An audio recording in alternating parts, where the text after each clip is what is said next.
एक प्रश्न होता बोल ना. की शेतकऱ्यांचा जीव गेल्यावर तेव्हाच सरकारला जाग येते का? दुर्दैव असं आहे. आपल्या शेतकऱ्यांच्या शेतात ही आळी पडते, काही कीटकनाशकं पडते, तेव्हा सरकारला जाग येते. शेतकऱ्याच्या घरात तेल असते तर मीठ नसते, मीठ असते तर तेल नसते. तेलाला भाव काय 115 रुपये आणि सोयाबीनला भाव काय 3-4 हजार रुपये. शेतकऱ्याला काय पुरू राहिले? खरं म्हणते तू. आम्ही पण हीच भूमिका मांडतो. दादा माझा बाप बी शेतकरी आहे. माझ्या बापाच्या घरात तेल असते तर मीठ नसते, मीठ असते तर तेल नसते. वडील आलेत ते नाही. गव्हर्नमेंट शाळेत आहे तुम्ही? प्रायव्हेट शाळा आहे. तर तू जे भूमिका मांडली ती खरी भूमिका आहे. तुला हे माहिती आहे का, भारतात सगळ्यात जास्त सोयाबीन केलं जातं, कापूस केला जातो आणि एवढ्या मोठ्या प्रमाणात कापूस करून ज्याच्यात तुमचे 4 पैसे घरात यायला लागतात. कापसाला जेव्हा 10,000 भाव मिळतो तेव्हा हे सरकार काय करतं, नाही तर कुठलंही सरकार इम्पोर्ट करायला लागतं.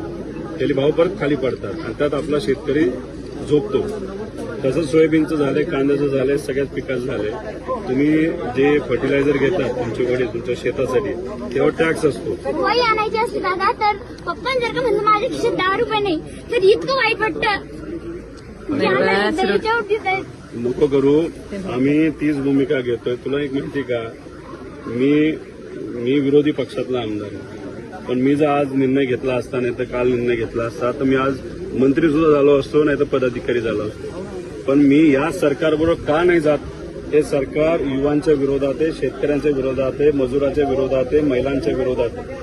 मजुरी जर का करायला गेलं तर लोक त्यांच्या वावरात तर खूपच राबून घेते, पण रोज बी 200-250 रुपये फक्त हातावर टेकवतात मजुराची. आणि दुसरं तुला काय माहितीये का, सरकारला असं मत आहे की लाडक्या बहिणींना महिन्याला 1500 रुपये दिले, आम्ही त्यांच्या उपकार केले, बाकी काही मदत नाही केली तरी चालतं, असं सरकारचं मत आहे. 1500 रुपयात काय होणार आहे का महिन्याला? 1500 रुपये नाही दिले चालते दादा, पण आमच्या मालांना भाव द्या.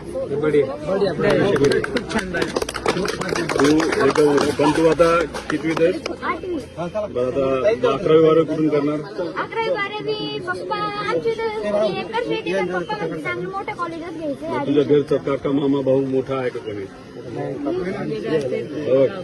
हिचं तू 8वी ना, 11वी जेव्हा जायचं असेल तर बारामतीला शारदा नगर म्हणून शाळा आहे. ही ज्या पद्धतीने बोलते ना, आक्रमक भूमिका घेते, तर उद्या जाऊन ही नक्कीच मोठी, सगळेच बनतील, ही मोठी अधिकारी बनेल. आणि ती बनत असताना आमच्याही त्याच्यामध्ये एक सेवा म्हणून त्याची मदत म्हणून ही जी 11वी 12वी आणि नंतर पण तिला त्याच संस्थेमध्ये जर करायचं झालं तर सगळी जबाबदारी मी घेत आहे, असा शब्द व्हिडिओ काढलेला आहे.